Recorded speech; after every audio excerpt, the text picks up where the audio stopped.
Good day sa inyong lahat mga kapaps at sa mga kaibo dyan na mayroong katulad sa aking unit na Evo 150 Moto Push.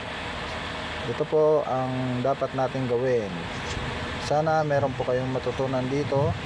Sa mga nararamdaman nyo po na humahatak or tigil ang takbo niya at nahihirapan sa paahon, ganito lang po ang dapat nyo gawin sa air filter. Yan po ang ginawa ko, binutas-butas ko lang po yan. At syempre, naglagay din ako ng maliit na butas para makahinga po siya na maayos. At syempre, hindi siya pigil tumakbo. Siya nga po pala mga kapaps, 3 years na po yan. Ganyan yung aking stock. Stock po talaga siya.